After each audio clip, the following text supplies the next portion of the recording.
Hello everyone! Welcome back to another one of my videos! Oh my goodness, you guys, I am so excited for this video. I actually wanted to do something a little bit different today. I am not on a script, I am just talking right into my microphone, looking at my notes, just spitballing it today, cause while I'm preparing the next session story time, I actually wanted to do a little bit of a lore dump today, actually.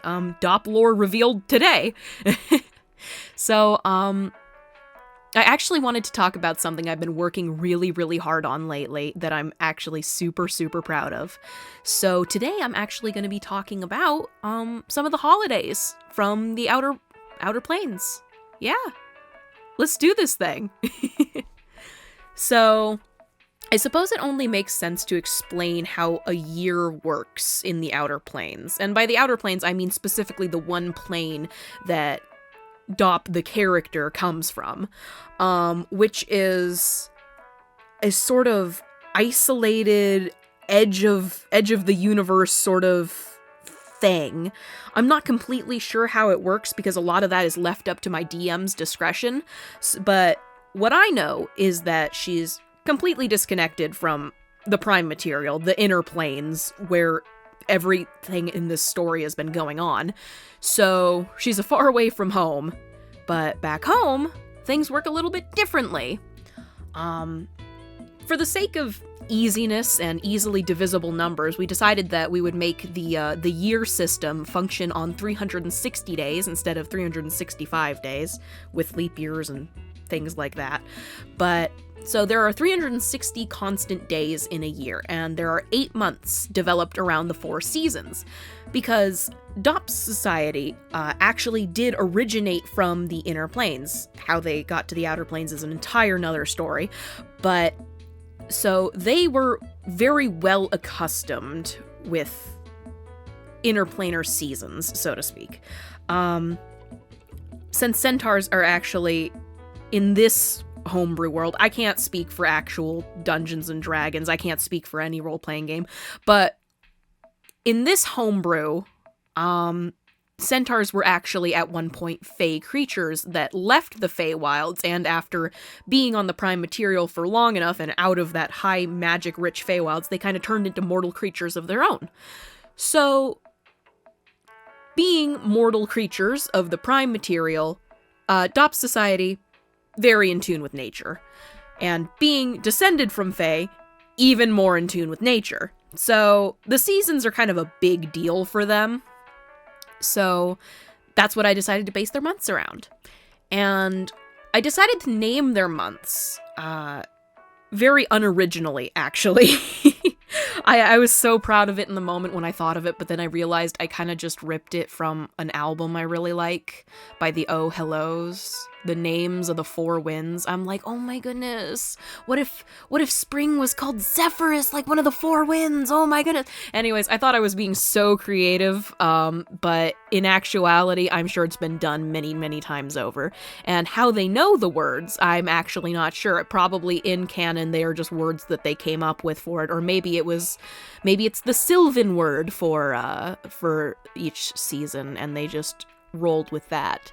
Because in this homebrew, we've just been using Latin as a stand-in for Sylvan, because it feels very, I don't know, it's such an old language, and Fey creatures are probably one of the oldest creatures in existence in this world, so I don't know, it kind of just checks out for me.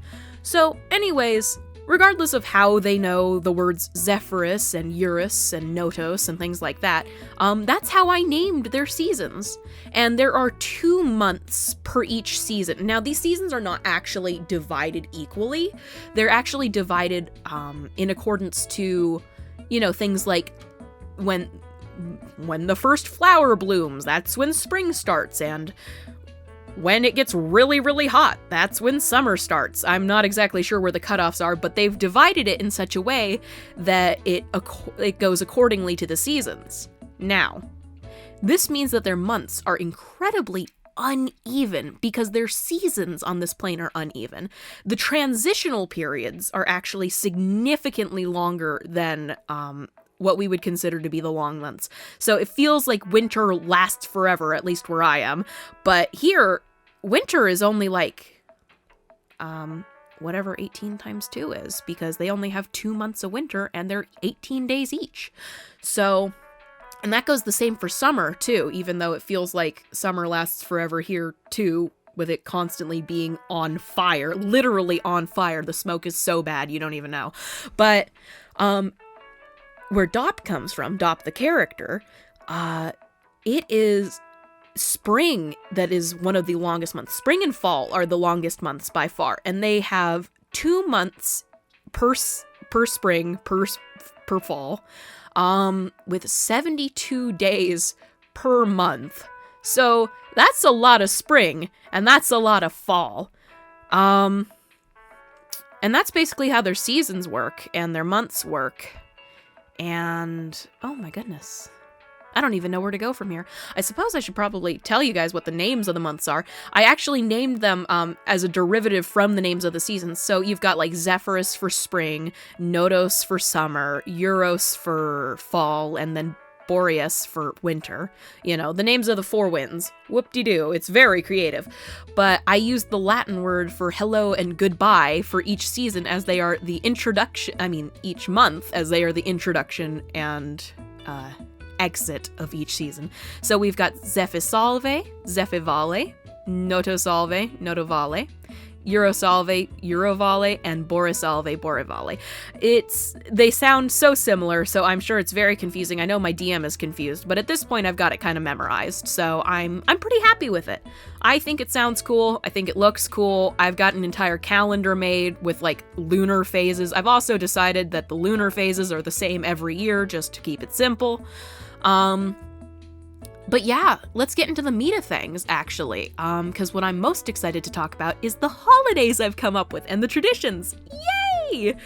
Yippee! I saw this meme the other day. I don't even remember what it was. All I remember was that this girl went yippee, and it was a little funny looking dude. Oh, it was so good. Here, let me flash that up on the screen real quick. I can't even. He looks so... He's such a strange little looking dude. I love him so much. Anyways, besides that, back to me actually drawing and talking and stuff like that. I suppose I should go in chronological order when it comes to this. So, the first holiday of the year is the Zephyrus Festival, and that is self-explanatory for the most part. It is the festival that welcomes the coming of spring, or for them, Zephyrus, and it begins on the 1st of Zephysalve, which is hello, spring, which I think is really cute that they say hello and goodbye to every season, but it's a 3-day festival. It starts on the 1st, ends on the 3rd, and it's actually a continuation of their New Year's festival because spring is actually the beginning of the year for them. So the first day of the year is the first day of Zephyrus. And it's a continuation of their New Year's festival, which is called the Metamorphosis of the World. But instead of celebrating the death of the year, they celebrate the birth of a new one. So that's the difference between the New Year's festival and this festival, is that instead of being like, goodbye, they are now like, oh, hello. They like to say hello and goodbye to things. You can never let someone leave without saying goodbye, and can never let someone enter without saying hello, I suppose. Now this festival is pretty typical. It's drinking, it's dancing, it's a lot of dancing, actually. Most of their festivals have a lot of dancing, but this one also has like live music, and what's kind of somewhat unique-ish, I guess, to this festival, in comparison to their other festivals anyways, is their flower crown traditions and their body painting. I think it's very cool that it's like they use all the crushed up pigment from all these new blooming flowers and things like that to paint themselves in all these bright, vibrant colors. And, I actually helped one of my buddies paint her horse for a horse race, and I assume that it's something a little bit akin to that, going and helping your friend paint their flank, So it's like a group bonding activity, and it's awesome. It makes me happy. I love writing holidays. The next holiday that comes up is less of a universal holiday and more of a sort of occupational holiday, if that makes any sense. It's the Ferryman Summit, and I don't recall if I've talked about ferrymen on this channel very in-depth yet. I don't think I have. I think I've mentioned them in passing. It is what the inner planes would consider to be a necromancer, but it is by no means, it does not have the same connotations on the outer planes. Whereas necromancers on the inner planes are like, ooh, spooky, I'm raising the dead, or I'm bad, I'm taking over the world with undead, things like that. On the outer planes, they are seen as like, it's almost like an all-in-one government leader, religious leader, festival organizer. So ferrymen are really super important, and this holiday is the yearly gathering of each zone's head ferryman to determine universal laws, is what I wrote down. And to actually explain that, this realm is like separated into different zones. They're like these rings around this one spire in the center, and that spire is very, very important, but I will talk about that at another time. But anyways, so there are these like rings of zones that go out all the way up to zone 10, but people only really inhabit 2 to 6, so 2 to 6, actually. 2 to C. Have to make that a name for something. 2 to C. But 2 to C. I'm going 2 to C. Yeah, let's go. Anyways, these zones 2 through 6 each have their own head ferryman. Every city has their own ferryman. You have to have someone on call to like resurrect anyone that needs resurrecting, because that's just normal on their plane. But zones 2 through 6 each have a assigned head ferryman that kind of calls the shots for the rest of the zone. Like all of the smaller ferrymen will tell the big ferryman what they want to do, and then the big ferryman, that's what this holiday is for. This holiday is the Ferryman Summit, and it is once a year, they all gather up and they discuss universal laws and codes and basically how things have gone that year. Now, this is a little bit problematic because having your city's ferrymen just, like, gone is not great. So one of the kind of the big things about this holiday is that, like, the weeks, like, 1 week or so leading up to it and 1 week after it is considered off limits for adventuring into the wilder zones like 7 through 9. Those are considered off limits because you don't want to risk it when your ferryman's not around. So instead of this actually being like an actual holiday to celebrate, it's kind of just, oh man, Ferryman Summit soon, you better stay indoors, don't get sick. So it's a sort of precautionary thing, but it's still kind of considered a holiday. It's a certain day of the year. It sure is a day. So the next holiday that comes up, and this one is actually in these past 2 holidays have been in Zephyrus, and let me check my calendar. This one is still in Zephyrus. This is still the first month of the year, so we are chugging right along. But this holiday is basically my, I will admit, it's my Halloween replacement, because if any of you guys know me in any capacity, which some of you may, some of you do, I know that my DM, who's watching this, certainly does, and I know that some other people certainly do, and all of you lovely people, you know that I really, really love Halloween, like, to an abnormal extent. Dressing up is absolutely my jam, and the spookiness and the scary stories and all the candy and stuff. Obviously, I couldn't include all of that in one holiday because then it would just be a complete Halloween ripoff, but I had to do something. So this holiday is called the Night of Blood, and if that name isn't spooky to you, I don't know what is. It's not that scary. It's not scary, guys. It's lame. It's blood. So, ooh, be spook. But anyways, so this holiday is actually sort of, it's got a lot of lore behind it. So Dops culture, the Gita centaurs, goat centaurs. They call themselves the Gita. The Gita, when they first arrived at this plane, they were all sort of one united tribe, but obviously some people did not agree with the whole necromancy thing going on. Some people kind of thought that that was wrong and unnatural, even more so since a lot of people in the original tribe were druids. So these druids that were all concerned with the natural order, life, death, the cycle, breaking that cycle was considered not good. So there was a section of Gita that split off and headed out into the outer wilds, and obviously they were greatly missed. They were people's siblings and cousins and spouses, I'm sure, even though they don't really do marriage, but like partners, I suppose.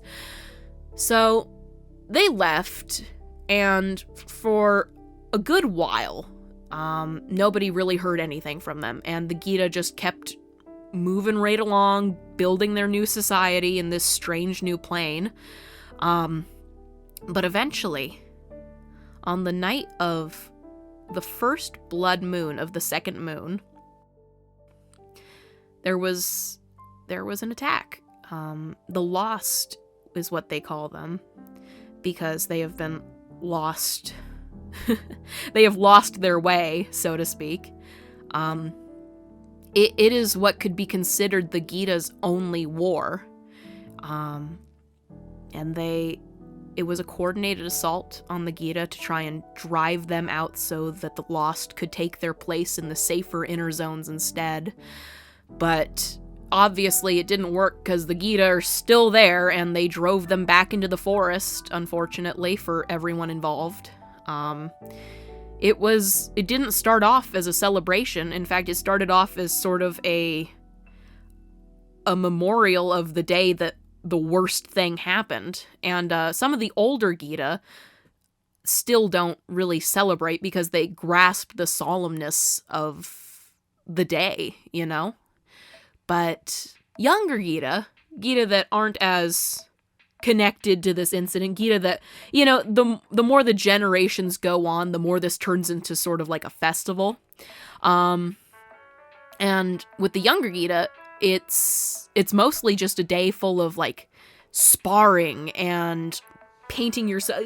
Body painting is like a big theme among the Gita because they don't really wear clothes unless it's really cold. So your way to express yourself is just by slathering paint on you, dude. But instead of the fun, festive, bright colors and flower painting and all that fun stuff of the Zephyrus Festival, this is like war paint. It's still done in good fun, but it's basically this whole day of preparing to look as fierce and fightable as, well, unfightable as you can. There's things like mask making and, well, I really like the mask making personally. They will, I think it's really cool I think they probably originally started making masks of like scary fae creatures, because you don't mess with fae. No one messes with fae, but as they found scarier and scarier things on the outer planes, their masks probably shifted to reflect those even scarier than the fae things. So, I don't know. I like masks. Masks are cool. And at night, once it gets a little bit dark, there's like dancing and drinking again, but this time lit by like a grand bonfire. And the meaning of this bonfire has been mostly lost to time, but some speculate it might have originally been to drive off the Lost, as they are rumored to only lurk in the shadows. And that's my Halloween replacement. Basically, you tell spooky stories, but not about ghosts. You tell them about the Lost, like, ooh, kid, the Lost are gonna come snatch you up in the middle of the night if you're not careful. Arr, spooky. But, yeah, so I enjoy that one. I think that's the one I would enjoy celebrating maybe the most? I don't know, because this one coming up is really good. The next holiday is finally in a different month. It's in Zephyrus, which is saying goodbye to spring. It is the beginning of the end of spring. And this holiday is called Omnamores. I use a Google Translate English to Latin for this, so I don't even know how a lot of this is pronounced. But I'm doing my little best here. Feel free to correct me in the comments if you want. I'll look at it, I'll cry, I'll weep, I'll stay up till 3 a.m. reaming myself over it. But, so Omnamores, meaning all love, because that is what this celebrates. It's my Valentine's Day replacement. Yet again, I love holidays. I love love. Love is good. Holidays are good. So I figured that the longest holiday by far should be the one that's the cutest and sweetest. So this is actually a 7-day holiday. It's like, and this is like over a week for them, because their week is actually only 6 days long. So this is a week and a day worth of celebrating. Now imagine getting like an entire week, like 8 days to celebrate just being in love. And not just romantically, no. The way that this festival, this holiday, it's not necessarily a festival, but it is a holiday, is set up, is that each day of this holiday is spent celebrating a different kind of love. And I based this off of, I think it was Greek 8 kinds of, no, was it 8? It was 8. Yeah, it was 8 because there was one more. The Greek 8 different kinds of love, but I switched it up a little. Woo! Original ideas. Nothing's ever original. But yeah, no, each day represents a different kind of love, and each day's traditions are slightly different. Of course, not everyone participates in all 7 days, but there is a couple of days that you're, like, expected to participate in, like the very last day, which celebrates the love of the entire culture and its people. It's a love for all Gita kind. So the first day is called Amicum, and it is the day to celebrate love between friends. This day is typically celebrated with drinking and dancing, so it's pretty much just every other holiday. It's not very special, but you do it with your buddies, which you'd probably be doing anyways, but it's just another excuse to do it with your buddies. The second day is Aevum, which is the day to celebrate deep, long-lasting love. Now, this kind of love is usually found between older folks, and I mean people that have already metamorphosized, which is to say, become undead. Because you're not really considered a mature adult until you do die.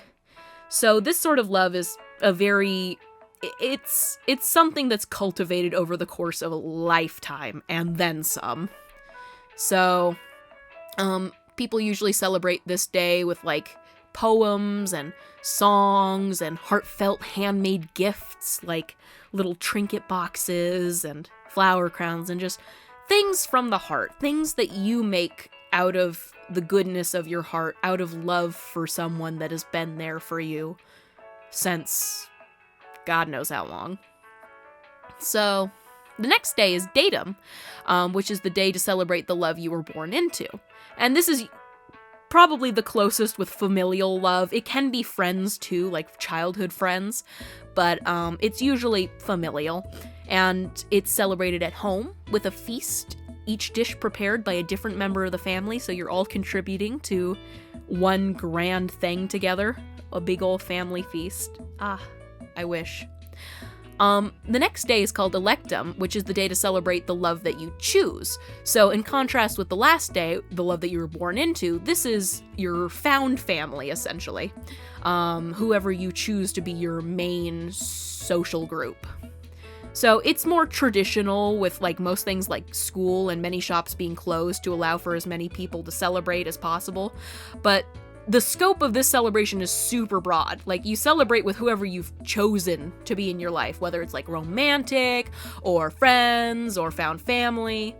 It's a pretty loose holiday, honestly. You kind of just spend it doing whatever enjoyable activities you want. And, yeah, people go to the lakes, catch fireflies, all that good stuff. Alright, and the next day of this holiday is Puerum, which is the day to celebrate childlike, playful love. It's like puppy love. So this is like a very child-centric part of this holiday. It's very pure, it's very innocent. It's like you know that crush you inevitably had in like elementary school? It's that kind of, it's that fluttery, bashful, you know, it's sweet love. And this one is usually celebrated by giving each other flowers, and with how closely the Gita are tied to druidry and nature and things like that, flowers have their own individual meanings, much like Victorian flower language. But since they have different flowers on this plane, of course, the language is significantly different. There's no real equivalence. But so this pretty much means that a carefully constructed bouquet can be like a very deeply sentimental, personal message to the recipient from the giver. So yeah, it's very cute. It's one of the more Valentine's-y holidays because yay, flowers! I love flowers. The next day in this holiday is Intrum, which is the day to celebrate love for oneself. And I really, really like this one because I don't think I've seen a holiday that focuses on yourself as an individual and taking care of you, but that's exactly what this holiday is. This day is usually spent alone since every other day of this holiday is spent with others, so this is your one day of reprieve from all the socializing. This is a day to like indulge in whatever hobbies you might have, whether it be like weaponsmithing, if you're really into that, or wood carving, or dancing and singing and painting and all that good stuff. Any number of activities. It's just indulge yourself this day, you know? Listen to what your heart is telling you to do. And honestly, on this day, if your heart's telling you, hey, my favorite thing to do is be around my favorite people, then you go and do that. It doesn't exactly have to be spent alone, but it's mostly just focused on taking care of you. And the final day of this holiday, this very long holiday, is Extrum, which is the day to celebrate love for Gita kind. And this is the day that pretty much everyone is expected to participate in to celebrate the entire culture as a whole and everyone in it. On this day, like the entire towns will gather together to partake in like giant feasts and gifting and more drinking and dancing, and God, they drink and dance a lot. I think it's a Fae thing, but it's just all sorts of like general merriment and celebration stuff. The specific traditions actually tend to vary from town to town because it's usually just whatever fits its participants. For example, if you're in some of the inner zones that have a little less magic, you might just want to like have a much more laid back, relaxed thing. But if you're in one of the farther zones that has a lot of magic, you might have people like setting off magic fireworks, so to speak, or like prestidigitation, woo, colors, you know, fun stuff like that. But there is one thing that stays consistent no matter where you are. One serving of the feast will always be set aside for the founder. And I don't know if I've mentioned the founder before, but he's basically the entire reason that all of these centaurs are on a different plane in the first place. And so this plate is set aside as sort of like it's like this day is to celebrate the love of Gita kind, but also the love of the founder who is the reason that the Gita exist in the first place. So they set aside a plate for him, and it's like, it's not quite spiritual because he's an actual guy that still exists, which is a whole nother bag of worms, but it's a little spiritual in that the plate is then burnt as like an offering symbolically, even though everyone knows that he won't get it. It's a symbolic thing. And actually, even with a couple more festivals to go, I will continue that in the next video, actually. I've just noticed that I've been going on for a rather long time, so I think I'm gonna call it here. We've gotten through about, we've gotten through 1 month's worth of holidays. Let's go!